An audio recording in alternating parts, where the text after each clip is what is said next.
बिस्मिल्लाहिर्रहमानिर्रहीम। कोशिश क्लिनिक के प्लेटफॉर्म से आज हम आपके लिए एक नई इंफॉर्मेटिव वीडियो लेके आए हैं।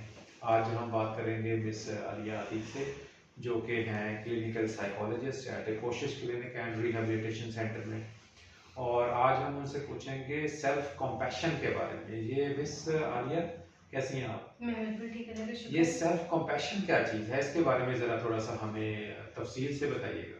जी, सेल्फ कंपैशन बेसिकली लोग प्रैक्टिस करते हैं जब भी कोई उनके साथ स्ट्रेसफुल सिचुएशन गुजरी हो या ट्रॉमेटिक सिचुएशन हो उनके लिए। और इसमें क्या होता है कि जैसे कि आपके साथ कोई भी फिजिकल एलिमेंट होती है, कभी बुखार चढ़ते हैं या कोई बीमारी हो जाती है, तो आपका इम्यून सिस्टम स्ट्रांग होना चाहिए, वो आपकी बीमारी से लड़ता है। और फिर जब आपकी बीमारी चली जाती है तो आप जो जिनका हेल्दी इम्यून सिस्टम होता है वो जल्दी ठीक हो जाते हैं और वापस वैसी ही सिचुएशन में या वैसी ही हालत में आ जाते हैं जैसे वो बीमारी से पहले थे। इसी तरह जब आपके साथ कोई मेंटल सिचुएशन होती है, मेंटल इलनेस होती है या आपको कोई स्ट्रेसफुल सिचुएशन गुजर रही होती है, तो उससे गुजरने के लिए आपकी जो कुव्वत मुदाफ़ियत होती है वो सेल्फ कंपैशन बढ़ाती है।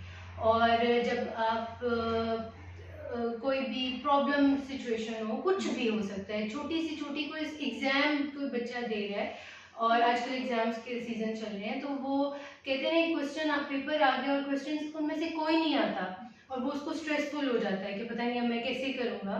तो जब वो सेल्फ कंपैशन प्रैक्टिस करेगा तो वो बेहतर तरीके से उस सिचुएशन को हैंडल करेगा।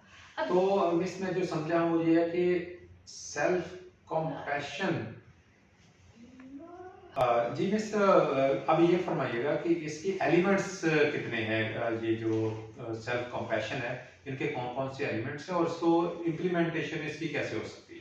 जी, इसके 3 एलिमेंट्स होते हैं। पहला एलिमेंट होता है माइंडफुलनेस, दूसरा होता है सेल्फ काइंडनेस और तीसरा होता है कॉमन ह्यूमैनिटी। आप सबसे पहले माइंडफुल होते हैं कि आप क्या फ़ील कर रहे हैं, आपकी थॉट्स क्या हैं, आपकी सेंसेशंस क्या हैं, और इसमें आप ट्रूथफुल होते हैं। देखिए, इसमें हम कहते हैं कि आप अपने साथ काइंड होते हैं और ट्रूथफुल, फेयरली चलते हैं। जैसा महसूस कर रहे होते हैं, आप उस तरह महसूस करते हैं। दूसरा होता है सेल्फ काइंडनेस।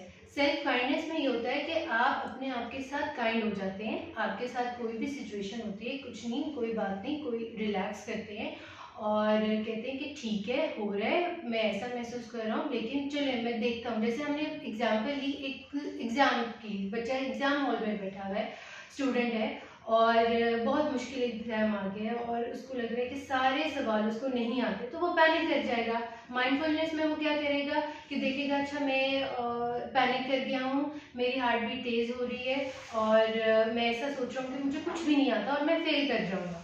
उसको पता चल जाता है कि अच्छा उसको क्या क्या सेंसेशन और क्या थॉट्स उसको फील कर रहे हैं। दूसरा उसकी सेल्फ काइंडनेस में जब हम बात करते हैं तो सेल्फ काइंडनेस में वो क्या करेगा कि रिलैक्स करेगा कि अच्छा ठीक है, कुछ नहीं होता। वो अपने आप को कहेगा कि कोई बात नहीं, अगर मैं कोई एग्ज़ाम में मुझे कोई सवाल नहीं भी आता तो चलो मैं एक दफ़ा देखता हूँ कि कोई जनरली मुझे उसके बारे में कुछ पता हो या कभी मैंने कुछ किया हो, तो वो उसको सोचता है।